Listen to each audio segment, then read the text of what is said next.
Grade's actually quicker than Tasia. He was a little bit slow on that armory. First real mistake of the game, I guess, as far as the build goes. The concussive shells are almost done. He's got enough tanks. He's going to try pushing. It'll be interesting to have this push happen with a lot of Reapers out here. He might be able to utilize their grenades in a really cool way. The grenades, like, they really can displace a lot. All right, here we go. Those infestors make this so scary. Nicely done. Takes out that takes out that one tank. And does he have to go back? He also has to get rid of everything that's creep up there at the top center. Can't expand comfortably there otherwise. By the way, the fourth base area that Tasia would take has been covered with creep thanks to those Overlord drops that he loves to use. Well, this is pretty smart. It's going to be a real headache for Tasia.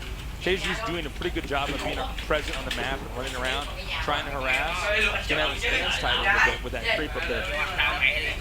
Good Journal Glands on the way here for the Zerglings. Baiting Nest as well. Reaper's actually cleaning this up, still finding some uses, I guess. He's going to have these Marines take out the Overlord, and nicely done. I really want to see these Reapers do something heroic, you know? You never see a maxed out Terran that still has Reapers. We're not there yet, but 163, we could see it. Okay, he's doing a good job picking up that creep. The Lings do come in, however. He's going to get this Queen to come in over here and start playing the creep. He's going to get over there in time for it. Okay, it's denied. Ooh, oh, what? Just barely. Oh, well. All right, takes care of that. Well, all the Reapers died, Tasis, before we maxed out. I'm sad. But yeah, I was actually hoping to see them get utilizing that push. I think he could have actually pushed back in there earlier on, but he didn't have the tank set up in the right spot. That fungal nagged one of those tanks. Yeah, I think he wasn't ready for the fungal straight up. Yeah. You know, we've seen a little bit of fungal tonight, but not so much. And just caught off guard, maybe. Okay, good job. The pickups are very nice. Takes out the.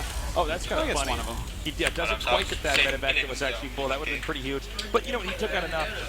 We've talked about this before, guys, but it's important to remember that if you can get the fungals and the corrosive biles off, there really is no better exchange in the entire game. Yeah.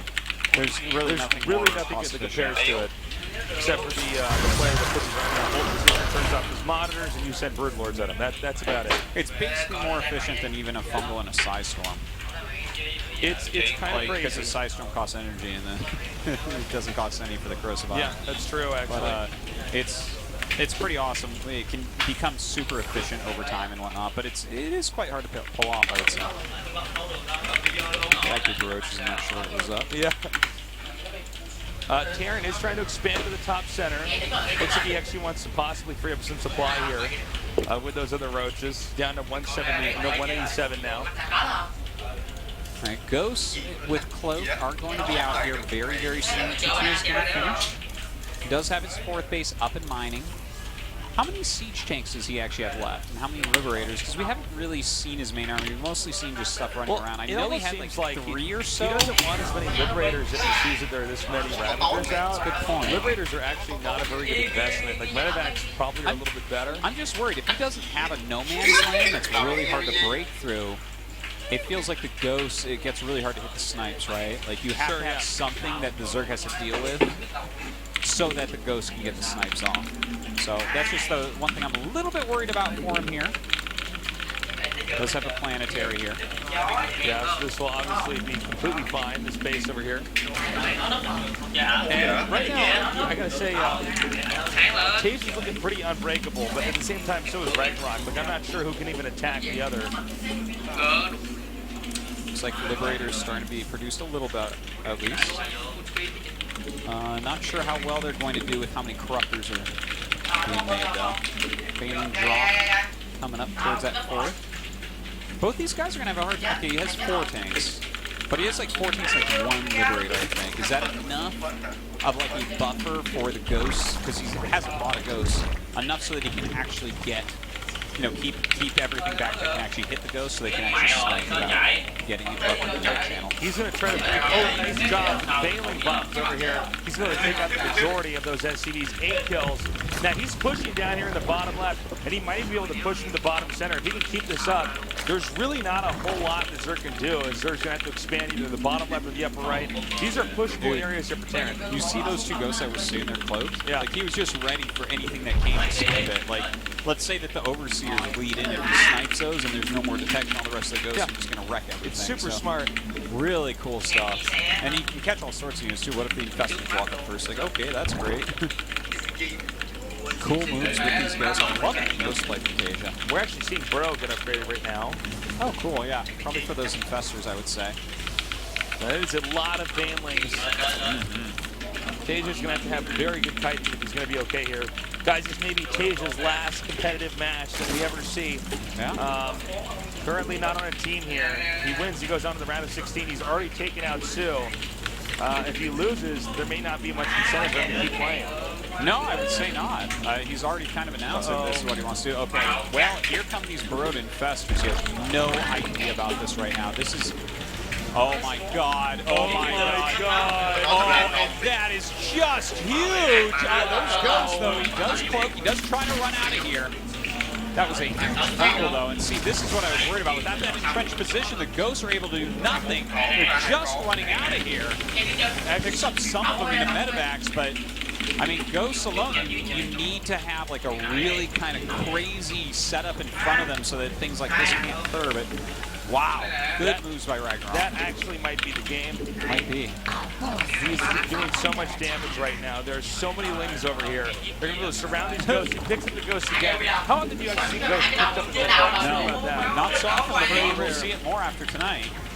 Yeah, he's just taking out a large amount of SCVs. 70 drones to 49 SCVs. He did, but the bank of Ragnarok is not any good. He just doesn't really have it. Remember, he lost that fifth base when Tasia was attacking down the left-hand side of that. He's retaken it, but he can't just win this right now. So Tasia's army is kind of on par with the moment. Okay, the top center base is going to be the key point of focus here. That is always he's taking over here. You know, because this map is cross spots, it's easy to get your first 3 bases up and running. And it's not that difficult to try to at least snag a 4th base. But as the game goes on, other bases companies dry up. Yeah. So a lot of times it's not about your entire base being wiped out. It's about you lose that 4th base a couple times in a row, and that's it. You can't bring up resources to expand there, and yet things keep moving. Both these guys have a hard time. This is such a good move. Well, I guess it's not that. Never mind. I love seeing that ability getting used now, but yeah, I guess with that many ghosts out, you gotta be really careful what you do with it. Note that he has 2 lings above ground to block the command center. Then he has another 1 ling burrowed underground. Oh, that's so smart. So it's smart. So if he kills that, then with Marines, he sends his Marines down there. Then he tries to land it again. Uh-oh, now you got a scan here. It's just one of these ways you can really slow your opponent down and you can tax and multitask. Multitask. Alright, we do have a Ragnarok moving around the bottom of the map.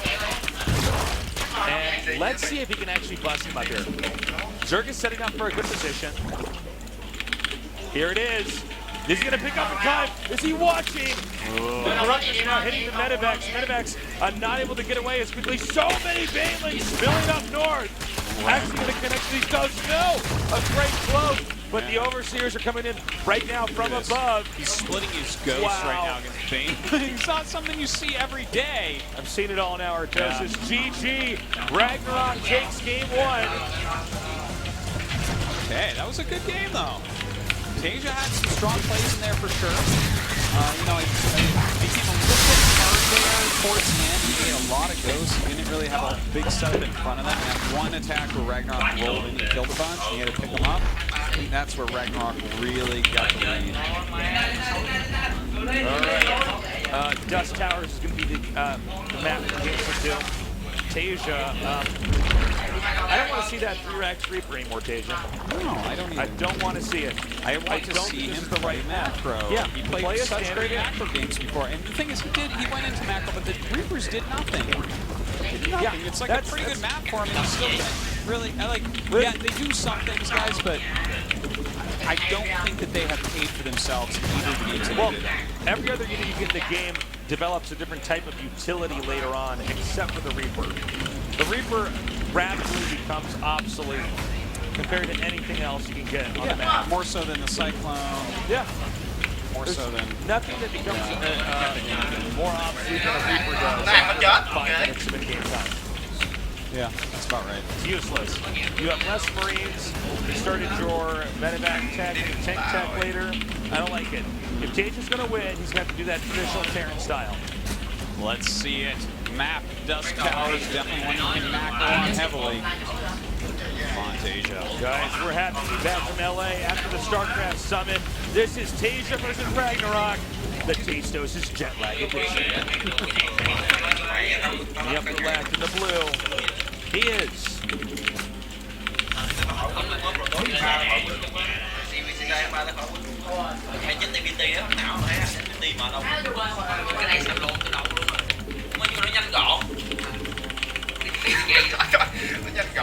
the bottom right, the red.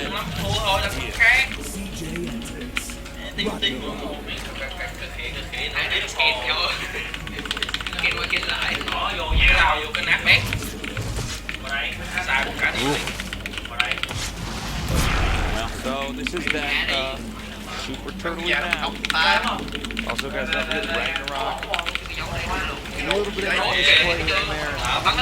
He shields it when you scout by the that's also a little bit better. Something to Fingers crossed for guys, does go for the very best in game and late game proper TDC that he knows. I would be sad to see him go out in any other way. Because even if he loses there, I'm like, okay, well, we know where you're at. You're a good player. Thank you for being here. We hope you come back to CSL. If you don't, we understand. You gotta do what you gotta do to win, but I just don't see. When has Cage ever lose? I mean, he's always mixed in a little bit, but yeah, he's a macro player. It's about the bare minimum of cheese, though. You can actually have. Yeah, I would definitely agree with that. He's not like someone that never. It is that kind of thing. Like he really won't always tire out of just like great stamina and kind of out microing everybody. Yeah, that's right. It does look so far like it's going to be a macro build. Very, very quickly, this could be a Howling Banshee play. Well, this is what I would like to see from him, ideally. Yeah, that would be a very good choice. Nidus play. And I would never talk about Nidus play so much except that it's Ragnarok. I think he like literally has the record in Korea for Nidus plays. Yeah. He has well over double what anybody else has done. The only other Nidus player that actually, this is funny. The other player that uses more Niduses than a lot of players, I have to look at the stats, but Will uses quite a bit. He uses CJ as well. Oh, that's interesting. Yeah. You see teammates kind of do some similar things for sure. Like you know, basically every matchup, and there's little hints of Mario in there. Well, that's what's so cool about these different metas you have, these teams that come together. Like everybody, let's say in the SK Telecom house, kind of use the matchup through the same prism because they're talking about it together, they're training together. So clearly you can see in a little mini meta over the season, they put a lot of value into it. A lot of other players, maybe in the other houses, probably don't even practice that strategy. It's quite good. Why don't you just get in the late game? Yeah, like play properly. You look at, for instance, the 3 Protoss on KT. Trust, Zet, and Stats, they all do CS style for the most part in Protoss for Yeah, that's true. Gately stuff. But then you jump to some other teams, like Classic is just as good as like Stats, let's say. He's right around that level. Maybe just slightly worse or slightly better at the time, but he won't do nearly as much of that. He'll go more bosses lately. So, different teams definitely have. Like, it's a really cool thing. One of my favorite things about StarCraft is you're actually expressing yourself when you play it. It's art in this way. It really can show you the kind of character the personality, the risk taking they are, how much of a orthodox personality they have. So, you really have a pretty unique teams oftentimes have a very unique fingerprint as well. You'll definitely see nights in Pro League where 3 teams on team is something similar. Yeah. Okay, so there are some roaches out. We'll be able to push this all back. We should be able to take his fourth relatively soon here. But Tasia almost done his third command center. Bringing up a Banshee. Here comes that Banshee Oh now. my, that's cute. Oh, I like that. She's gonna. Where's he gonna put that? Okay. He cleans out into it. Okay, so the Banshee takes a look around the far left side over here of the second base. This is a pretty good spot right here for Zerg.